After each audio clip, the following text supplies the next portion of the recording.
Halo semuanya, perkenalkan nama saya Kausar Rafiq. Di sini saya akan menjelaskan tentang analisis kinerja kontrol PID motor DC menggunakan Simulink. Nah, itu merupakan tugas ke-8 ya teman-teman. Jadi, dikarenakan tugas ke-8 ini secara nggak langsung ya, materinya itu sama kayak materi ke tugas ke-7. Jadi, mungkin di PPT ini saya akan meringkas saja, jadi nggak perlu yang lama-lama banget ya teman-teman ya. Oke, langsung saja. Ini sudah ada di tugas ke-7 ya. Nih, untuk pengaruh sudah saya jelaskan tadi, baru banget saya jelaskan. Encoder juga baru banget saya jelasin ya.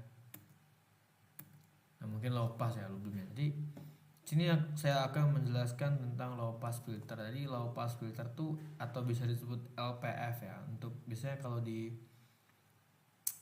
dunia kerja gitu LPF ngomongnya, ataupun bisa low pass juga sih, bebas sebenarnya.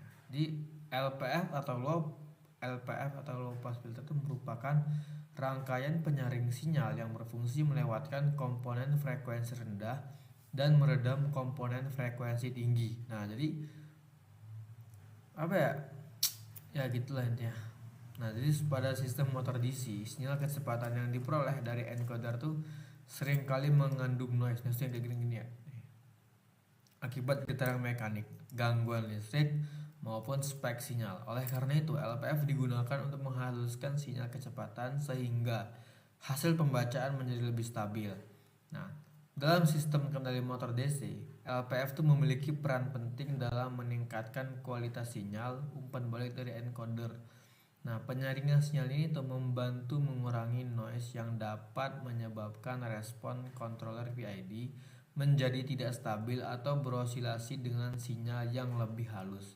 Akurasi perhitungan kecepatan motor dapat ditingkatkan, namun penggunaan LPF juga harus diperhatikan karena penyaringan yang terlalu agresif dapat menimbulkan keterlambatan atau delay respon sistem. Prinsip kerja LPF didasarkan pada frekuensi cut-off atau FC, yaitu batas frekuensi yang menentukan karakteristik penyaringan. Sinyal dengan frekuensi lebih rendah dari cut-off akan dilewatkan dan yang lebih tinggi akan diredam.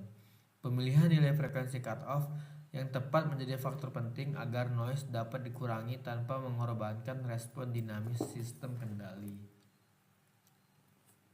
Nah, untuk ini ya, jadi kecepatan per second. Kecepatan per second itu untuk menghitungnya tuh apa ya? Nih, ada rumusnya. Jadi kecepatan pulse per second, jumlah pulsa per waktu pengamatan detik. Nah, terus kalau ingin dikonversi ke RPM, tinggal jadi pulse per second dikali 60 per PPR ya. PPR itu apa? Pulse per second, sama aja. Lalu selanjutnya ada PID controller. Jadi PID atau proportional integral derivative itu merupakan sistem kontrol umpan balik yang berfungsi untuk membuat kecepatan motor DC mengikuti nilai set point dengan respon cepat dan stabil. Fungsi dalam sistem motor DC sama dengan menjaga kecepatan tetap stabil meskipun berubah, mengatur sinyal PWM agar kecepatan mencapai target atau set point, dan mengoptimalkan respon sistem agar tidak terlalu lambat atau berosilasi. Mohon maaf ya kalau apabila PPT berantakan, ini sedang terburu-buru juga teman-teman ya. Terus ada prinsip dasar. Nah, prinsip dasar PID itu apa? Yaitu mengatur sinyal PWM berdasarkan selisih atau error antara set point dan kecepatan actual feedback. Ini untuk rumus umumnya udah saya taruh di bawah ya.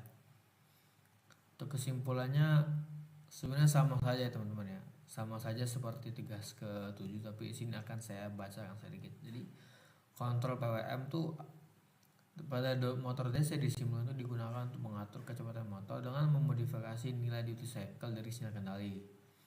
Oke, terima kasih.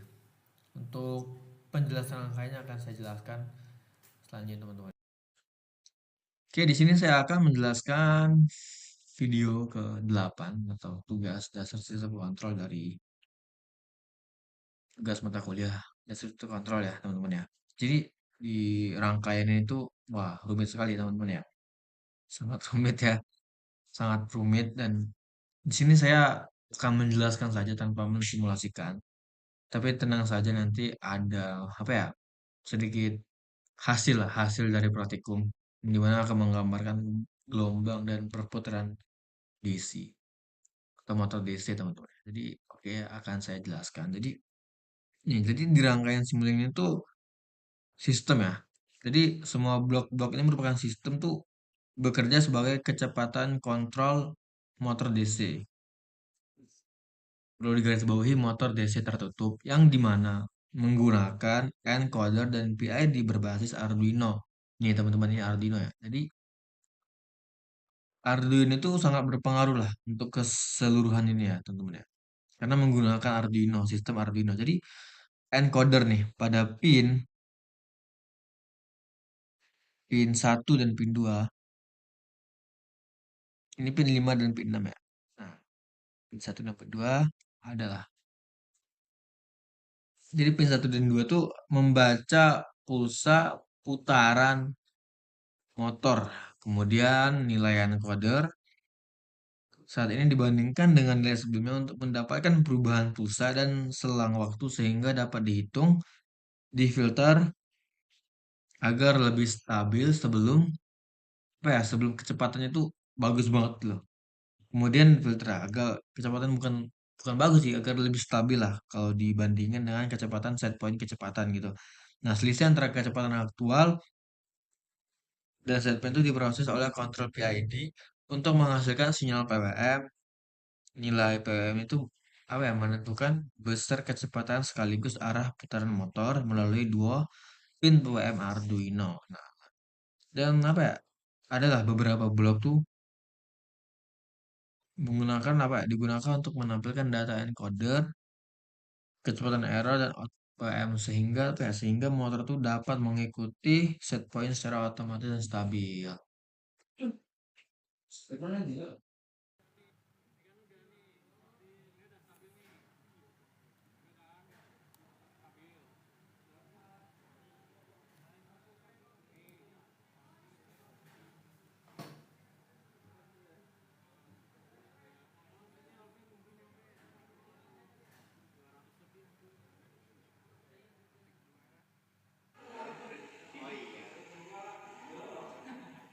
Eh, Mbak Nis. Wis stabil anjing.